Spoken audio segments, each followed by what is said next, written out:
okay. That's okay. Great. Could I say? Yeah, great.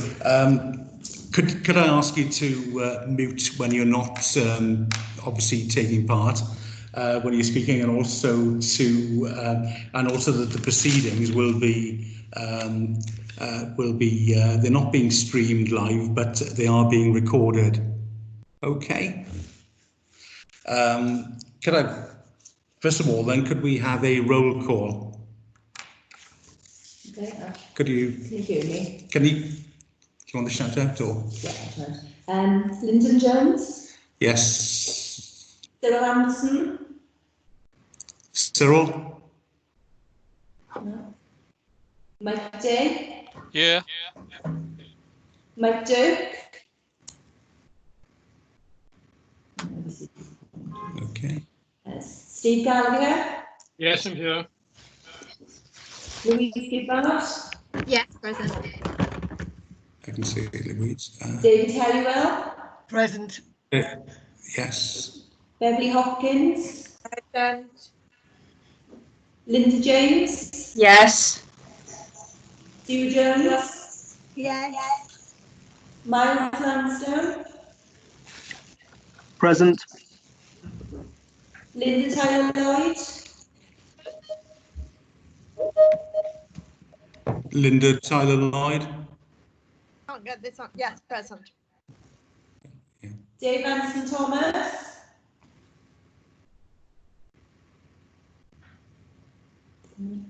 Alexander Roberts. Hello, present. And I've just looked at the officers. Jennifer Rayner. Yes, I'm here. Thank you. Nick Williams.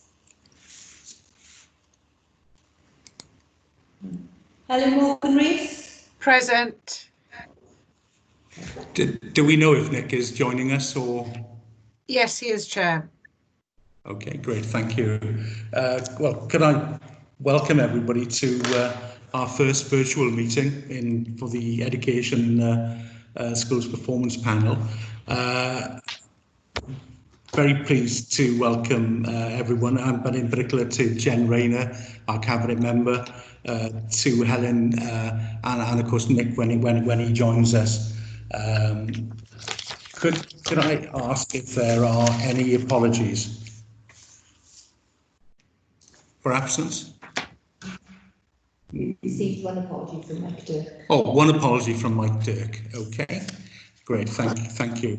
Are there any disclosures of personal and presidential interests? In the letter to Pentra Havard, I note there's reference to Gower College, Swansea. I just want to record that I'm on the governing body of Gower College, Swansea. Okay, thanks, Mike.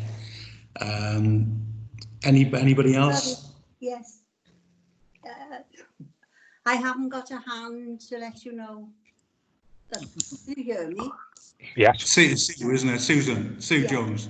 Sorry, just that my son works for the Education Authority in Swansea. I give that declaration every time in this committee. Okay, great. Thanks, Sue. The next thing then is the prohibition of whip votes and declaration of party whips. Any comments by anybody? No. Okay. The next item on the agenda are the letter and minutes. These are going back a bit because obviously we haven't met since March.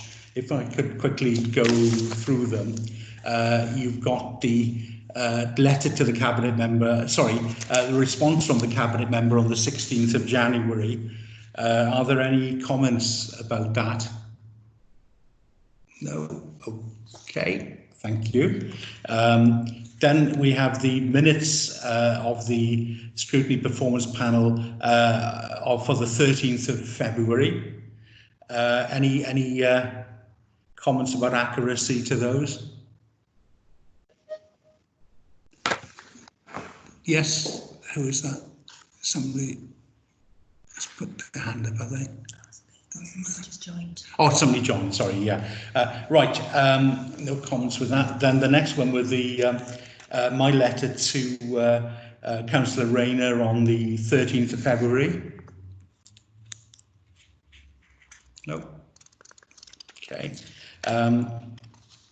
Then it's the minutes of the panel for the 18th of February. Any notes on accuracy on that? Okay. And then there was the visit to Pentrahavit School on the 12th of March and the minutes. Any comments about that? The only thing I would say, if I may, is that I did put it in the letter to Jen that, you know, I think we were all very impressed with the school and everything that was going on there. It was, you know, I think my comment, you know, a really impressive performance by the staff and really doing great work. And finally, there's the education. It was my letter then about that to Jen. And as I said, I think all of us at the time, we thought the work undertaken at the school was inspirational. And I think that is the only way you could really describe it. It was really absolutely fantastic. So any comments about that letter? Okay, great, thank you. The next item on the agenda are public question time. And we haven't got any public questions. So the next item is actually the presentation from the team at Education. And on the agenda is both the Cabinet member, Jen Rayner, plus Helen, plus Nick. I don't know who wants to start with that lead on it, or one of you will, and then the others come in, or whatever. Yeah, well, thank you very much. What I suggest we do, I have got a presentation which we'll just put up, if that's okay, just to sort of, we've sort of as an aid memoir, if you like, for ourselves. Can you do that? I was going to ask you to do that. That's fantastic. Thank you. And then, thank you, Lyndon. And then obviously, Helen and I will cover it between ourselves. Can you see it, Has anything gone up on screen? Yep. Yes, it has. Good, good. I'm getting better on Teams. Yes, so obviously, thank you for the invitation to come along. And as I say, please, we'll you know, use the chat button. Helen and I will monitor it, but and obviously at any time, you know, through the chair, if you'd like to ask any questions, we'll do so. So yeah, so just a little bit of data, really. It seems a long time ago now, doesn't it? I think it was the 20th of March when we suddenly had a couple of days' notice that schools are going to be repurposed as emergency childcare settings, and Education, if you like, in as we knew it then, came to an end on that Friday, and by the Monday we were obviously into a new way of working. So the sort of settings there, you know, have average, you know, sort of worked over 12 weeks. On average about 202 in a day, and about 672 in a week. So, you know, that was, and what we, the sort of view we took there, working very closely. One of the things we did immediately was to set up what we called the Education Emergency Board, and trying to ensure good engagement and partnership working with our schools. So at first that was meeting daily. That's since sort of obviously reduced dramatically. And we've thought it was useful to have the chair of the Secondary School Association, SCASH, which happens to be the chair of, the head of Gowerton, and also the chair of UCA, the Swansea Primary Association, which happens to be the head teacher of Pennard. So we met as like a strategic group, obviously fed in then to the wider council approach, and obviously worked very closely with our cabinet member and her deputy, you know, sharing what was happening and how we were dealing with things as we went through, you know, particularly challenging period at the start of the coronavirus crises. So, you know, we had roughly about 10% of our learners attending. We made we worked from a principal guide. We developed those at the beginning, and we felt we needed to provide childcare up until sort of the 14-year-olds. Felt afterwards youngsters would probably resent being asked to go to childcare. So, and that seems to have worked well. and we gradually increased the sort of criteria as well to come into line with Welsh Government's sort of expectations around that. So obviously recently then we've had the reopening of schools. Obviously education has continued, so we've got to be careful with that terminology, because obviously throughout this period we've had, we've had online learning and other ways, paperwork still being distributed to our learners for them to still engage with learning during the period. But obviously we had the notice from Welsh Government that we would be having, I think they called it check-in, catch-up in preparation for September. And as you'll know, we've since had further information about what our expectations are around working in September. Obviously, one of our biggest concerns was the vulnerable children.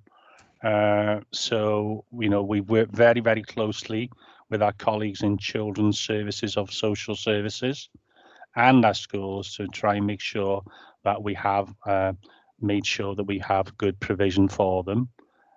Those are the figures, but we've worked, so there was always an offer for those very vulnerable children, and we worked very closely with our schools and social services, as I say, if they weren't taking those offers up, and especially at the beginning, and obviously for other, sort of confidence about going to the settings and so on. And we did very thorough risk assessments to support that. We did have one confirmed case in a childcare setting in the 12 weeks, but that was the only one, and we took appropriate action at that point. We've also had a wide, and I think probably greater than in other areas of Wales, so Swansea Health Board decided they would test all people who had been involved in the emergency childcare settings, or at least offered that opportunity. And nearly all our staff who had been involved took up that option, and the actual positive results is very much in line with the wider sort of community positive, results for the antibody test, around about 12%. So I'll stop at that point. Does anybody like to ask any questions on that first slide? Any questions, anyone? Yes, please. Nick, could you remind us, when you say that 100% of vulnerable children, what is the total number of children they're talking about? And secondly, in terms of the offers, how were they made? Was it through telephone calls or emails or letters? How was that done? Well, to answer your second question first, Mike, it was done exactly that way. That there would be, schools contacting parents, contacting learners, so keeping in touch in that way, offering the childcare places, checking up why they weren't taking up those places. I think we got it. I think it was roughly. Did we get down to about 120, Helen? Yeah, that's correct, Nick. We did ask schools to RAG rate their vulnerable learners, and in Swansea there were 3,000 recorded in terms of red, amber or green vulnerable children. And the most vulnerable, the red category, those at risk of harm or where family placements were in danger of breaking down, they were in the region of 150 to begin with, but we settled during the course of the weeks to about 142 most vulnerable children, high priority in Swansea. So the 100% refers to the 150, 120 figure rather than the total number of RAG, as it were? It does. Yeah. Yes. Okay. Okay, Nick, any other questions? Okay. Can't see any other hands up.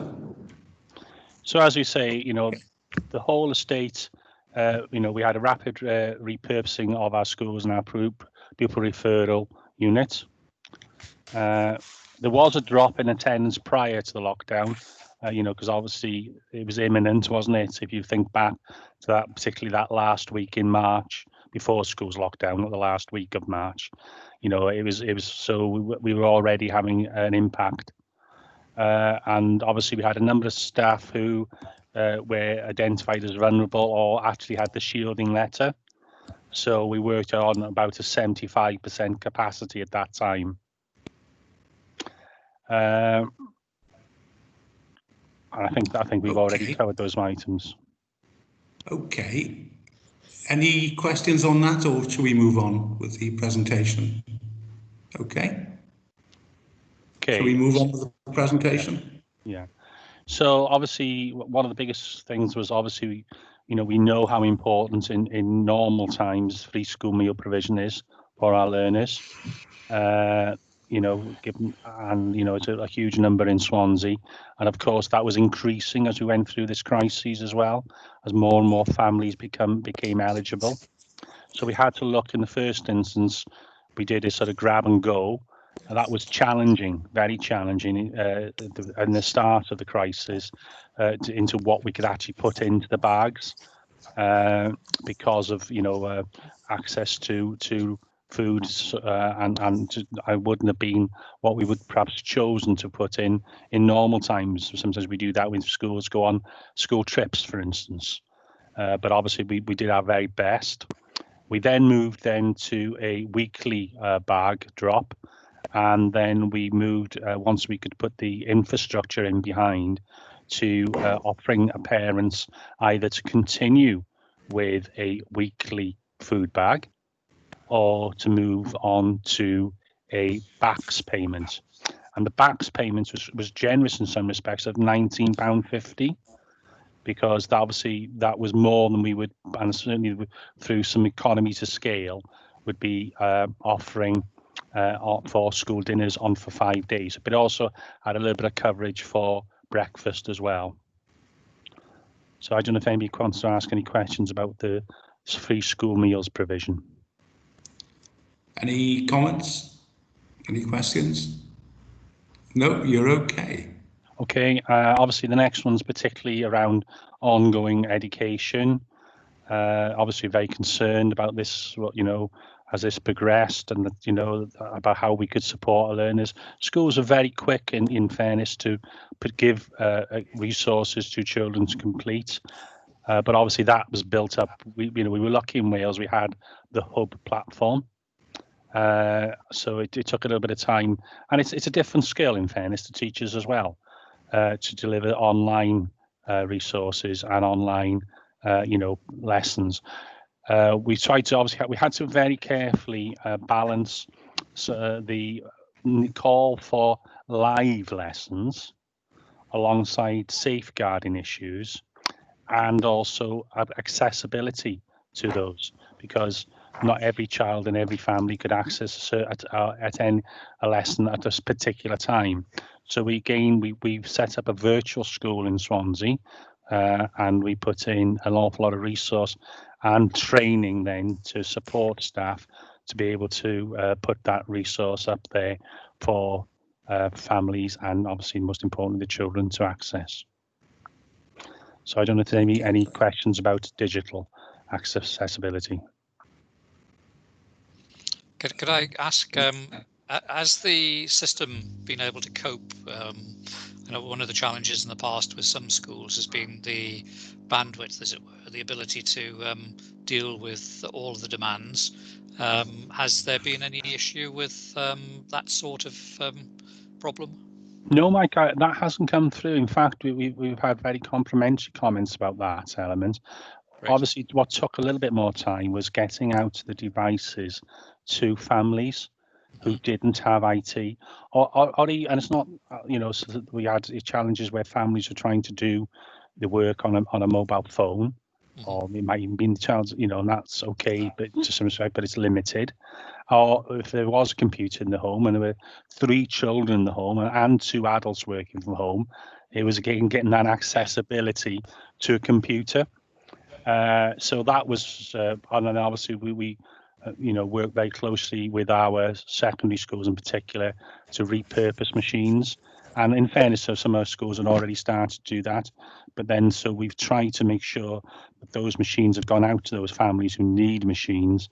And also, I can't remember what it's called actually, but it's a Wi-Fi device that allows them to have like Wi-Fi. dongle, that's the word, sorry, thank you, Mike, which I think it's called My Wi-Fi, which is that we've allocated those as well. So that's how we try to meet that challenge of accessibility. Looking forward, is there any issue in terms of families and children having access to devices? I'm assuming that education in the future won't be anything like we've seen in the past, as it were, and there might well be a greater emphasis on online learning. So access to devices and, as you say, connectivity is going to be essential. Are there any kind of pinch points, any problem areas that you've been able to identify? One of the challenges will be is that the schools will themselves, as once we return in September now, 14th of September onwards, and let's hope we don't have any further lockdowns, whether they are national or local, but they'll need to have the machines back in to some.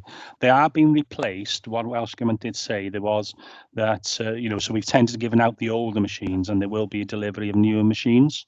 Okay. So that might be a potential pinch point, but I think we can work our way through it. Thank you.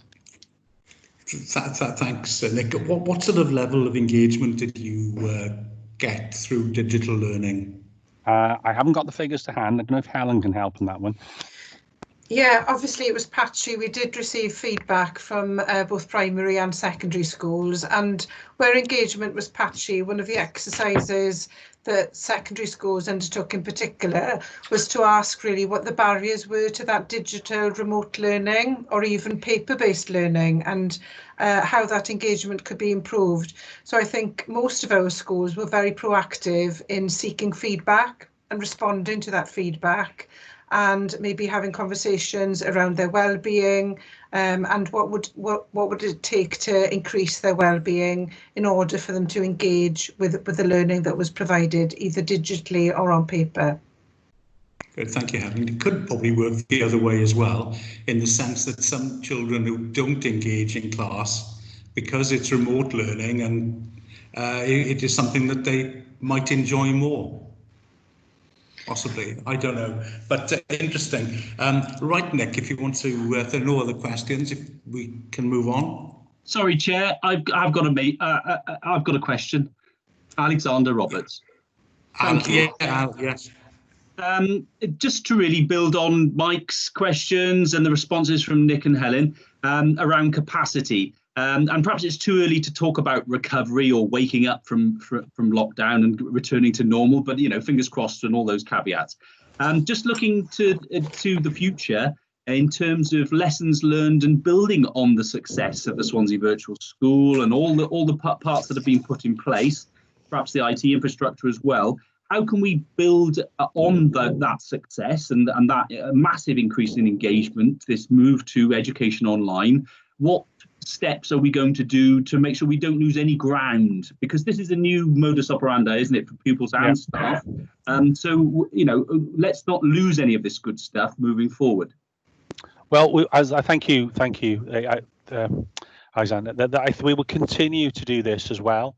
That obviously it's taken quite understandably a little bit of a back seat now as we lead up to this week and September preparation, but we've got to continue this work for a host of reasons, not least the fact that we might have a local lockdown in the future. So we mustn't lose. You're quite right, we mustn't lose this, but we must build on it. So the two heads we have of the primary and secondary sort of team continue to engage with our schools on that and sharing best practice, and also ensuring that provision is there and can be utilised even if we don't go into lockdown in the future, because it's a good way of sharing resource between schools. That's exactly it. Thank you, Nick. It's when we get back to normal, this is so much of an area that we can really develop in it, and to just not lose this as part of our arsenal of tools, if you like. Yeah, and just to add to that, we had a meeting of the Swansea skills partners, PISA we call it, and we, in a similar way, we'd want to work with our post-16 providers for exactly that reason, so that we certainly won't be losing hope. But I'd like to pay particular tribute for perhaps a colleague you haven't met, but Chris Rees, who's works in IT sort of elements of for the curriculum side of things, and he's done a sterling job, and his work has been very positive, commented upon by teachers and head teachers. Noted. Thank you. Great. Helen, do you Yeah, want to add anything? just to add, really, just to tie things up there, obviously our approach to blended learning and remote learning, we've had to act very quickly, and the training element and the confidence levels of teachers required boosting during this time, and we've offered training opportunities, CPD opportunities for our staff in schools to ensure that this is a sustainable way of working. We recognise also that although the return to education in September will be compulsory from the 14th of September onwards, there will always be children who, for whatever reason, either health reasons or reluctance to return, will be benefiting from the remote learning on a continued basis. Okay, great, thank you. Any other questions, or Nick, do you want to Yeah, move I'll carry on. One of the decisions we made working with our schools, that most of the schools wanted to provide their own emergency childcare.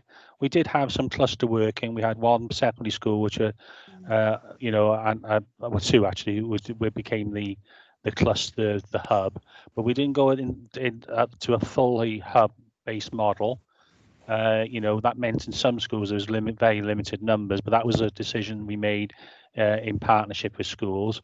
One of the unintended consequences is that when we have had to reopen, we haven't had some of the issues that some of the local authorities have had around things like Legionellas, where they've had to, because of the things of water and things like that. We did obviously tests, but so the buildings were more or less up and ready. But that's just information. And obviously within the central education team, the people working for Helen, myself, and Brian, we've repurposed their work to provide more flexible support for other areas of the council when this is needed. And obviously everybody remains to be, as you can see from me, to be working from home. So so that's how we've sort of responded from the central education team as well. Okay, great. Helen, you wanted to say something? No, I think it was Councillor Rayner who had a hand up. Oh, right, sorry, it hasn't come up on here. Yeah, it's Councillor Rayner. Thank you. Yes, I think one of the biggest lessons learned is the fact that we need to keep on developing our digital strategy, putting more training in, not just in case we go into lockdown, but because it offers us more flexibility and, if need be, to share expertise across schools, and to make sure if teachers are out for 1 day, 2 days maybe on additional training, then there is a full raft of learning materials already there to be working on, either at home or in a classroom situation. So I think for all of us, developing the digital skills, I think Nick has said we will be working closely with our universities who have gone slightly further down the line on actually developing training for staff in order to make this a much better learning experience. I would say, luckily, before lockdown, the broadband width of all schools was increased substantially. Where we have people out in dongles, and I live in one of those areas like Louise does, getting a connection can be quite challenging. You have to run around the garden to find a signal. So that's another area we need to find out just where the black spots are if we're expecting pupils to work from certain communities. Great, thank you. I think, the team done a huge job in actually getting digital learning up and running. It was a learning curve. It had to be done, and everybody, I think, really got on with it and cracked on with it. And I think it's something that will really enhance teaching as we move forward. So yeah, great. Thanks to everyone. Any other questions? No. Okay. Nick. Yeah, just going to that slide, I think we've probably covered everything indirectly. That's perhaps a summary But, you know, I think there's been even greater collaboration, both internally, you know, we work very closely with social services around vulnerable learners, and I think we've learned some lessons about that, about how we can, you know, and we will continue to work that way. But obviously, this was always within the background of what was safe operationally. You know, so we've had to work very closely to support schools and the childcare settings before that with this, you know, safe operations and risk assessments and so on. Okay. Could I ask Great. a question, Chair? Certainly. Yes, thanks. It's always been recognised that school staff are at the front line in terms of the contact with the children and quite often pick up social care related issues. This episode has shown us that there's a great deal more emphasis on, as it were, the kind of the social care aspects of it. And I suppose I just want to express a concern in connection with how do we get the balance right between the social care and the education. And I know that you know, during this particular period, there's perhaps been more emphasis on the social care. So the question I suppose I'm asking, Nick, is how well do you think the working relationships with social services are going? Is there a need for greater integration and a better understanding of how the two can work together? Is there scope, for example, to have more social services staff based in schools or linked to schools when they return in September? Well, I think it has. I'll be honest. I think it has further improved. You know, not that it was bad before. I don't want to end that record in any way, shape, or form. It's just that, you know, the crisis has forced us to work in a slightly different way, and I think we have done that. But also, the social services were also moving ahead with early help hubs. And we were able to do that even during the crises, and they have, you know, done exactly what you are suggesting there, Mike. Is that the initial feedback has been very positive on those. Helen perhaps might be able to say a little bit more about that, as she's been more involved than I have been in this work. The feedback we're having so far is positive, and that the engagement with schools would probably be done a different way if before the crises we had sort of stakeholder engagements to develop, you know, to share them, and obviously we weren't able to do that, but we were able to tackle that and just communicate that in a different way. Somebody of us put the phone off. On the mic. Yeah, just to add to that, Nick, obviously we mentioned greater collaboration, but the word integration is different, isn't it, to collaboration?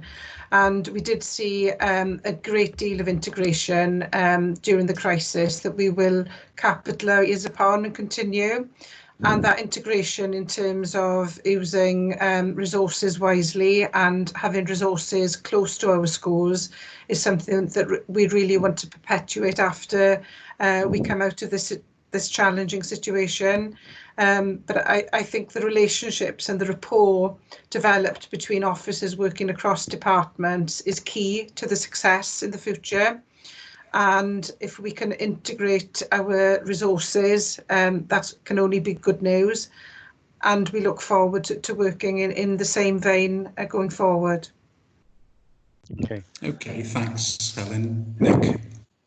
Well, actually, I think it is Helen that's actually going to take over on this next slide, if that's all right. Helen. So over to Helen. Thank you, Nick. So in terms of our response to the crisis, our activities were transformed overnight. And one thing we realised very quickly is that there were no right responses to a crisis. So in terms of our approach, we developed some guiding principles right at the start of the crisis. And this has been our approach throughout. So, for example, currently we're working on a set of guiding principles around reopening for the autumn. In a similar fashion, we worked on these principles for reopening during the summer term. But these guiding principles have been developed in collaboration with politicians and our schools. So in terms of an integrated way of working, these principles have really served us well. In terms of the Education Emergency Board, as Nick mentioned earlier, we had very frequent contact with our head teachers. We drew upon a list of many officers within the department rather than have a senior leadership board approach only looking at the matters in hand. But this board primarily looked at 4 key activities really. They looked at the provision for free school meals, which as we've mentioned before was quite complicated and challenging. This board also looked at the continuity of learning plan, which was absolutely key in ensuring that education did continue in some shape during the lockdown period. This board also looked at the reopening activities, and the board was very keen really to receive feedback from our clients, from our schools, to ensure that any planning we did as a department, we felt that we were listening to people on the ground and not responding without the voice of schools, teachers, and indeed, furthermore, the trade unions. We had a special meeting that was quite frequent on top of the meetings with the Education Emergency Board. Obviously, the key concern during this lockdown period was around health and well-being, and our risk assessments in responding to the time of crisis had to be developed very closely with our colleagues in corporate health and safety. So our initial risk assessments, for example, around emergency childcare settings, we refined these continually, and that's been the case throughout. We've listened to national guidance, we've listened to concerns from trade unions, and those risk assessments that we've developed in Swansea and our operational plans in Swansea have been our bread and butter during this crisis. So a lot of work has gone into those risk assessments, and that continues. As I said earlier, we did prioritise our vulnerable children. We worked with schools to understand what the concerns and worries were from a school's perspective, and we revisited those concerns during the course of lockdown. So despite a RAG rating that happened initially, we were keen to ensure that our that RAG rating was fluid, and those who were vulnerable during the start of lockdown may have become more vulnerable during the course of lockdown. So we were very keen to ensure that we offered something to the most vulnerable, but we monitored the remainder, which was quite a large list. Obviously, the feeding of more than 5,000, the feeding of over 8,000 was one of the key activities during this lockdown period, and it wasn't without difficulty. But the massive effort really in terms of officers repurposing themselves to deliver food and also to deliver a new way of working in terms of backs payment, it was a considerable effort, but it was achieved in a matter of weeks. One of the key activities in terms of the crisis was to ensure that schools felt they had somebody supporting them, and we produced a daily check-in mechanism to ensure that schools could raise their concerns and for those concerns to be ironed out very quickly. That daily check-in process was shared with a range of officers and indeed politicians to ensure that there was visibility really about the things that were concerning schools throughout the lockdown period. We also developed a new approach to mental health and well-being during the course of the lockdown. It became very clear that COVID was affecting people's anxiety, undoubtedly, and indeed children and young people's anxiety levels during this period were known to be on the increase. So what we discovered very quickly is that everybody was trying to tackle the issue of mental health and well-being, a range of agencies. And we thought in Swansea, if we developed a coherent approach, a 3-tiered approach, so that schools, children and young people would know exactly where to turn to and on what level their address should be concerned, we developed this and put it publicly on the website, or the council's website, to make sure that approach was well understood and people could access services as quickly as possible. And finally on this slide, before I ask for any questions, our education psychologist team developed a range of guidance around the themes of resilience, COVID, anxiety, bereavement even, to support our school staff in dealing with the anxieties faced by children and young people. Great, fine, thank you. Are there any questions? I can see one coming up. There we go. Sorry. Hi. Hi. Is it my go? It's Thanks, Lyndon. It comes up as RA, and I'm looking because I can't see your picture. Oh, no worries, no worries. Thank you, Helen. So just on the mental health, thank you for raising that side of things. I'm really interested in what happens in September. So you've talked about what we've done, and I'm really conscious that in September, you know, there'll be such a push to try and get back to sort of business as usual activities and sort of normal.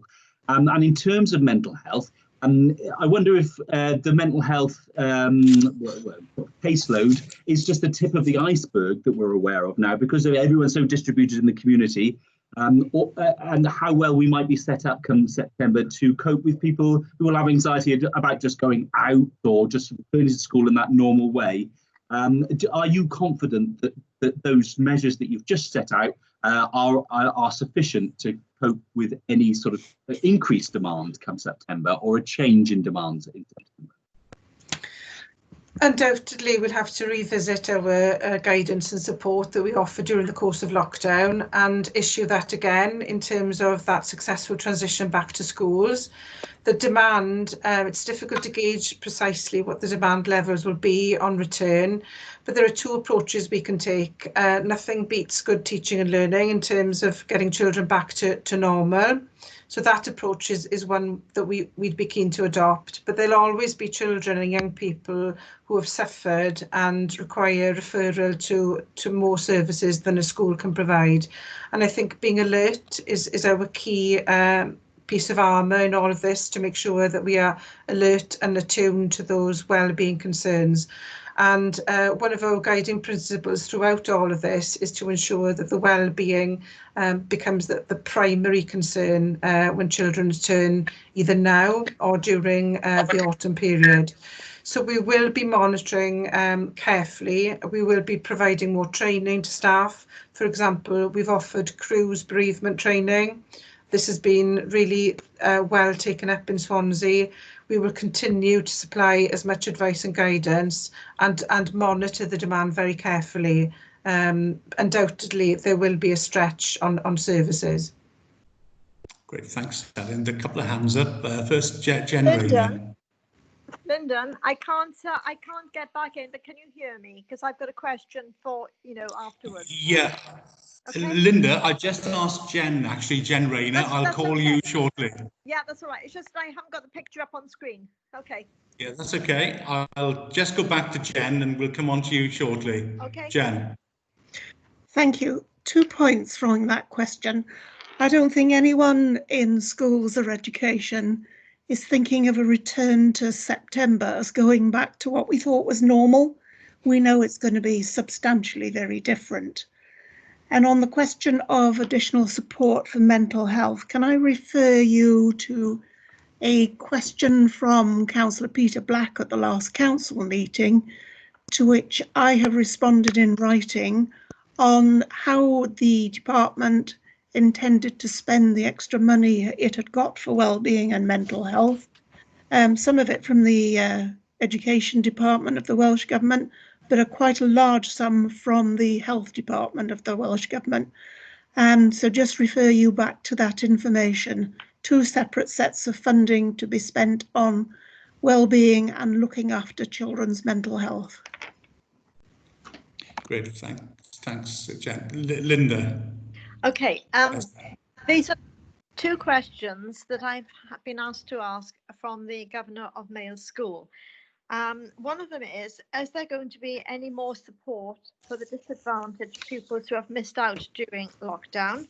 And the second question is, will anybody from the local authority, a local authority employee visit the schools in next term to check upon the health and hygiene?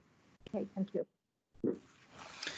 Okay, so if I answer that second question first. From the local authority point of view, in terms of checking health and safety and hygiene, already we've worked with a task force in corporate health and safety where 100% of schools across Swansea have been contacted around health and safety.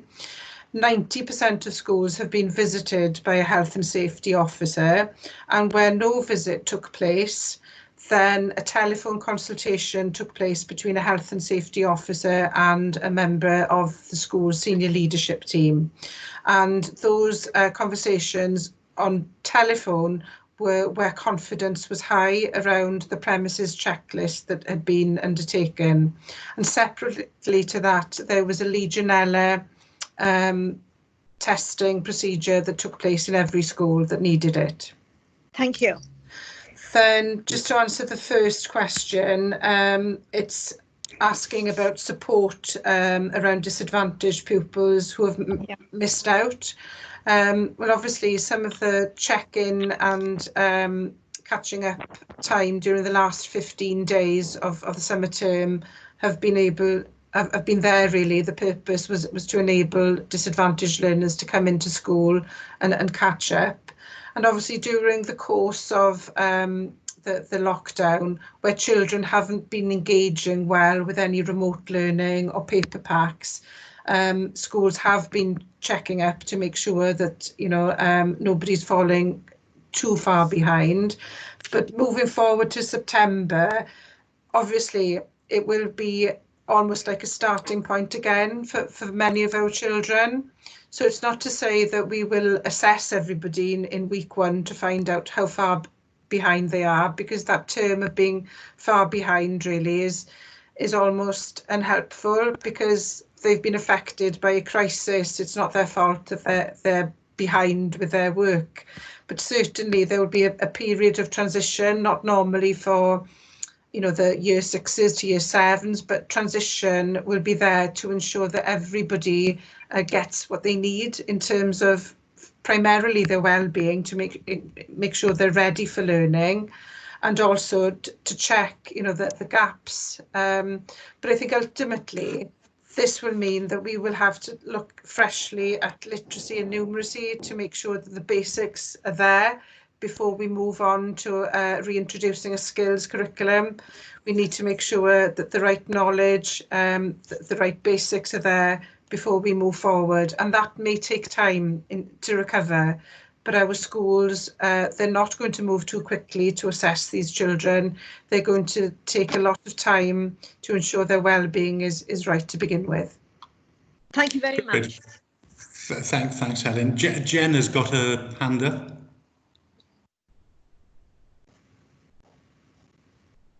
Councillor Jen Rayner? No. No, sorry. Nick Williams has. Yeah, just to add to Helen's points there, it's obviously the other thing, you know, we need to also be aware of is staff well-being. You know, we need to be supporting them because, you know, as I think somebody alluded to, you know, there's a, you know, it's been a different period of working. So, to, you know, especially now as we go back to nearly all learners coming back from the 14th September.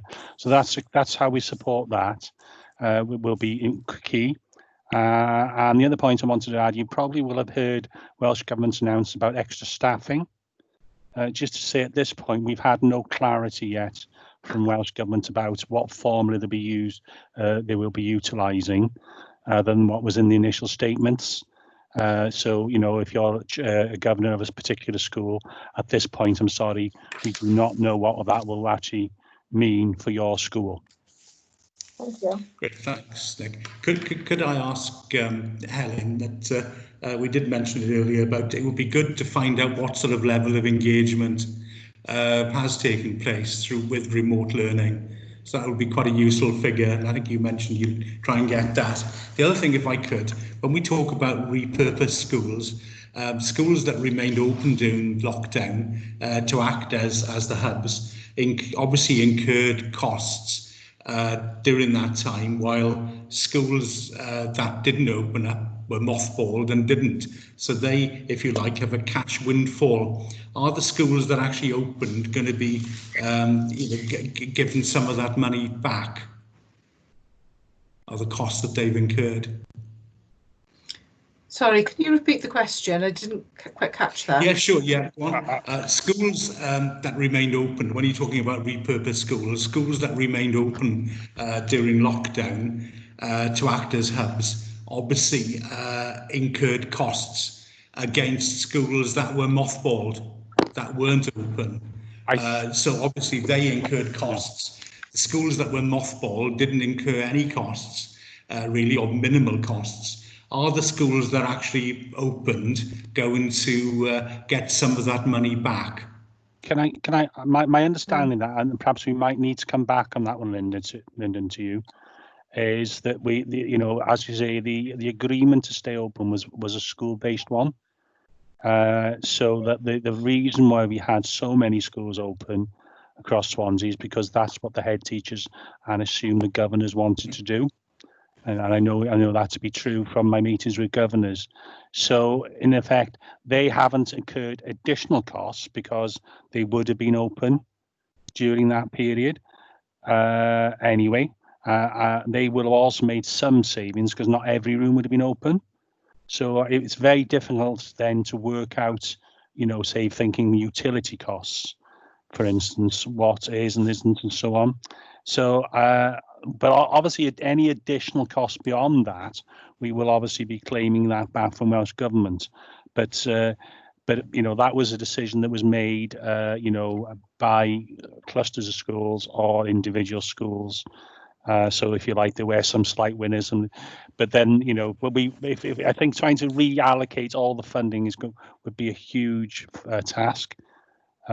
Because we, for instance, have continued to, as a local authority, to pay staff, which is the right thing to do.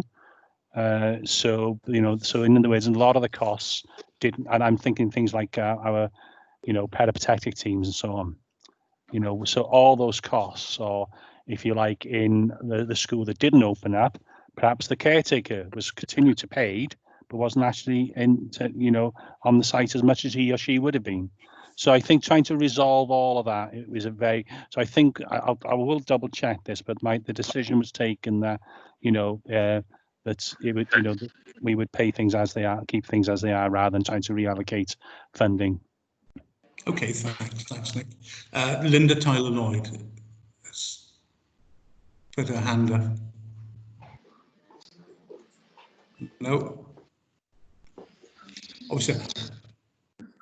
Can we, obviously not, can we can come back to Linda. Any would you like to carry on with the presentation? Thank you, Chair. Just a couple of points on this slide then. Obviously, the revised safeguarding arrangements for Wales, they were known as the All Wales Safeguarding Arrangements. They're now known as the Wales Safeguarding Arrangements. We made sure that during the time of lockdown, when our schools were repurposed, that these safeguarding arrangements and procedures were well known to our schools, because obviously they would have received children from others, not their normal school if they were in a hub scenario. So we wanted to make sure that safety was absolutely important during this period as well. And the final point on that particular slide is that although we were obviously working very closely locally with our trade unions, our head teachers, our politicians, we were also contributing to national policy, maybe not always in the way we would have liked. We weren't part of a stakeholder group specifically from a Swansea perspective, but we were certainly contributing to definitions, plans, and the development of policies throughout the lockdown period. Next slide, please. Thank you very much. Do you want to take questions on that, or do you want to move on with the presentation? If we move on, if that's okay. Pleasure. Yes, you carry on. Okay, so during lockdown as well, there was, it didn't mean that we just looked at emergency childcare settings. We still had our own business continuity plans, and obviously the priorities for the Education Directorate remained in place. Activities may have been paused or slowed down, but we did try and continue with business as usual as well. So I just need to point that out. I've spoken about the revised risk assessments. One of the things we did preserve during the lockdown period was our ability to work closely with South Wales Police, our education department and our schools, working in partnership to ensure that any domestic abuse concerns, the contacts we had from the police were relayed out to our schools during the whole of the lockdown period, including weekends, so that schools could check where appropriate on the well-being of those children who had experienced or witnessed domestic abuse in the home. So that was something that we did preserve during lockdown.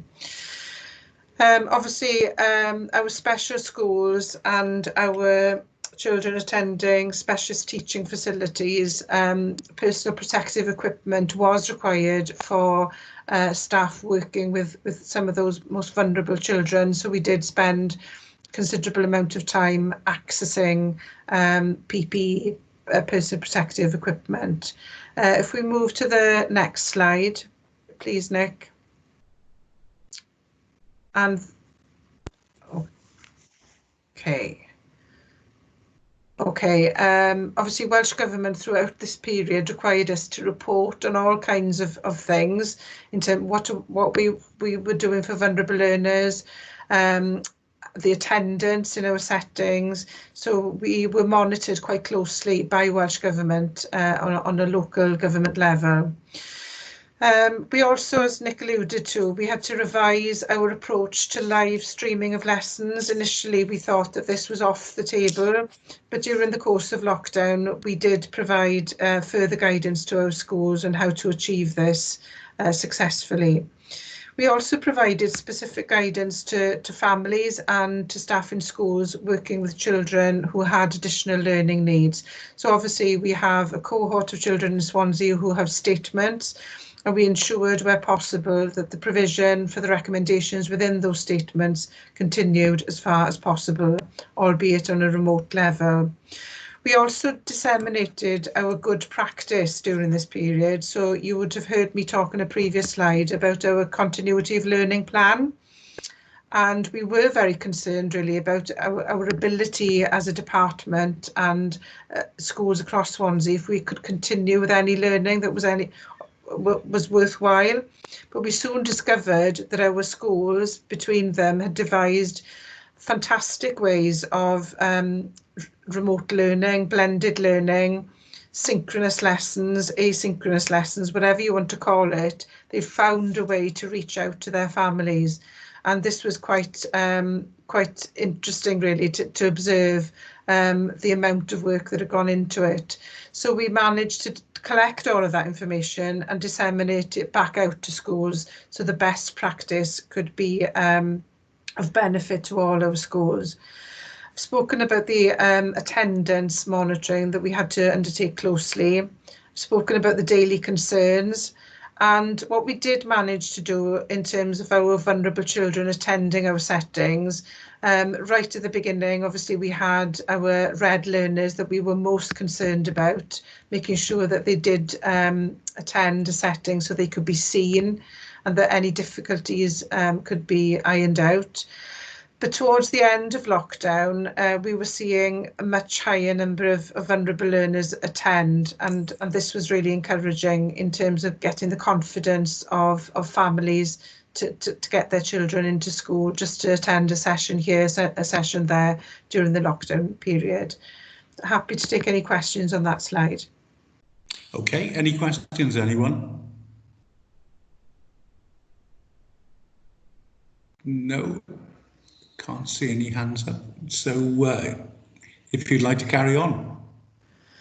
Okay, I've mentioned...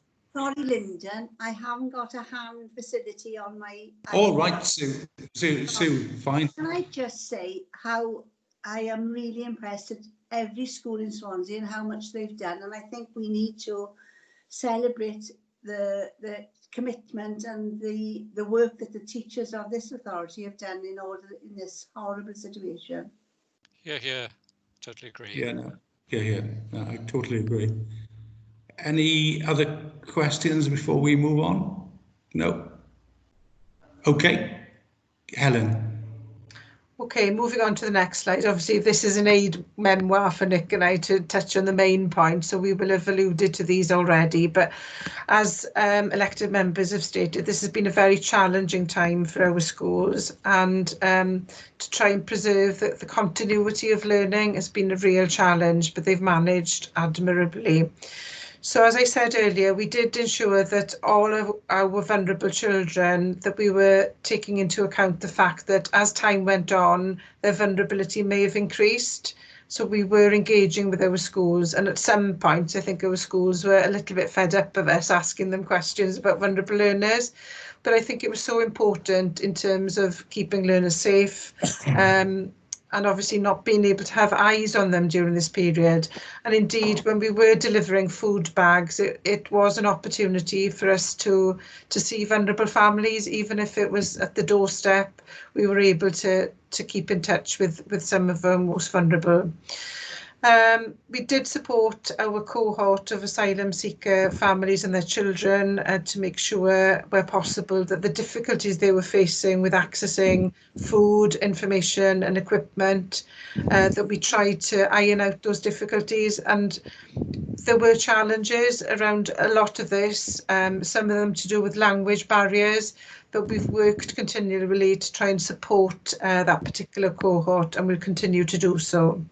Not saying it was easy, but we're still trying. And obviously, across our Swansea schools, we started with 67 of our schools providing childcare. By the end, it was down to around 50 settings still open for childcare. And they continued to do that for 3 months. And during the last few weeks, around 672 pupils were attending per day. I think we've reformed the way we work a lot in the Education Directorate and the way we engage with schools. And as elected members have said, I think some of these working practices should not be forgotten. If they're more efficient, if there are better ways of doing things, then they should be continued. And I think that's what innovation is all about. It's not about technology, it's about doing things better. So we have been innovative in our way of working.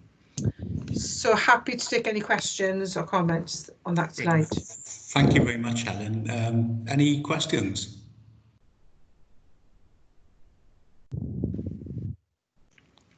I can see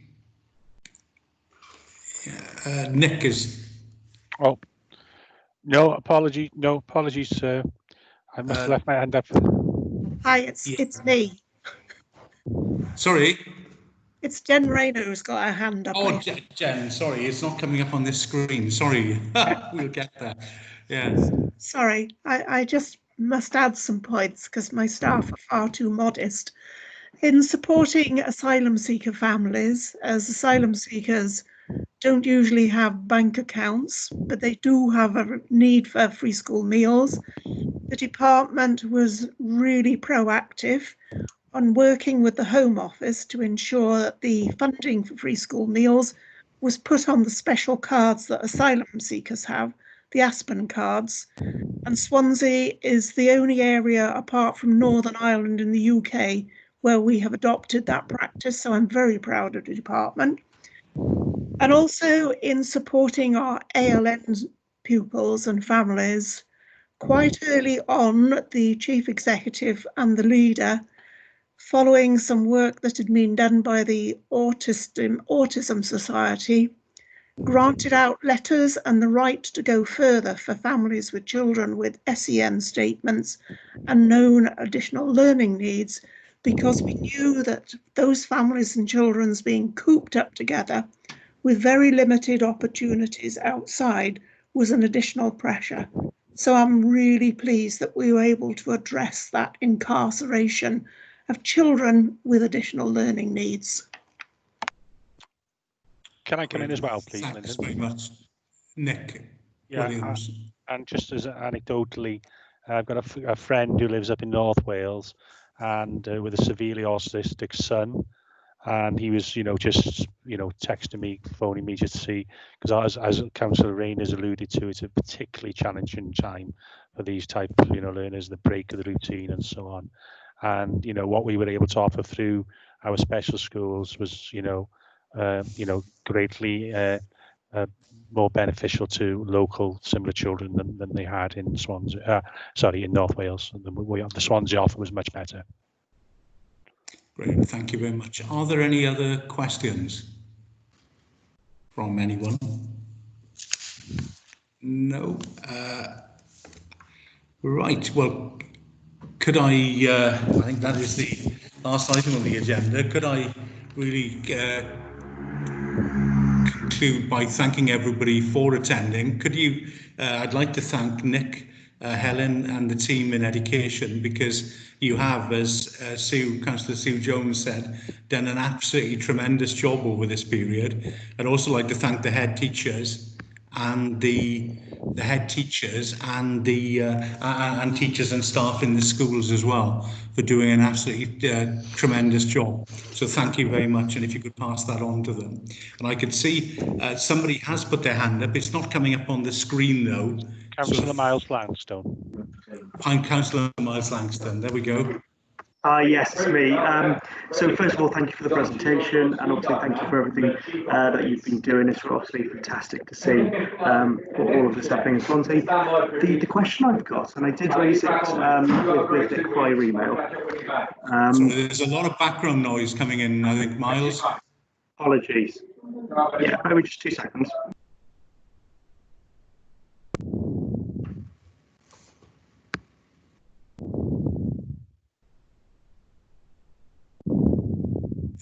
Hello, as you disappeared. While we're waiting for Miles to come back, I'll just say that really, if you could pass on our thanks, Nick, to everyone, because you know you really have done a top job. Miles. Sorry, I dipped into a quieter room now. Apologies for that. Yeah, obviously, thank you for everything. The question I wanted to raise, it was just a concern that a parent in my ward had brought to my attention. It was in relation to the return to school. Now they've been here. I understand that this hasn't been necessarily formally approved by the Welsh Government in terms of when we go back to school. But some of the concerns that parents are raising is that there are rumours of schools being closed on a Friday and a Monday for cleaning. And there seems to be a bit of uncertainty about what's happening. So really, it's just can we get a bit of assurance that this sort of thing won't be happening? We'll have hope, and we'll have a structured return, which offers parents the ability to plan. Yeah, can I answer that, please? I can give you that absolute assurance, Councillor. Obviously, things have been slightly different in the 3-week period. But moving forward, there will be a staged approach. We will be getting out information to you, a briefing to councillors across the council today. Maybe tomorrow, but if not, but you will get something. But I can assure you that all schools will be open from the 14th fully, which is in line with the Welsh Government operational plan. So no, that will not be the case. Brilliant, thank you. That's really appreciated. Okay, great. Thank you, Miles. Great. Are there any final questions before I close? Great. As I say, thanks to Nick. Thank you to you all. Big thanks to Nick and the team in education. Please pass those thanks on from everyone. You really have, done us proud over the this period of lockdown. And thank you, Jen, for joining us as always. Thank you very much. Oh, Jen would like to say something, sorry, before we close. Thank you very much, and thank you very much for the kind words for all the staff in our schools and all the pupils who've worked really hard during this very strange period. I would say that Nick and Helen had produced some more slides on the recovery and the challenges going ahead. I appreciate we've run out of time, but maybe in a few weeks or months' time when we come back, September, October, we'd like to look at what we've learned and what we're carrying forward into the changing arrangements, because I think we've had some guidance of going back in September, but rules and regs might change during that period until we start school. So we would welcome a return to come and discuss the impact of COVID going further on. because it's not going to be something we just switch off like a light switch. It's something we're going to have to live with for a considerable period of time.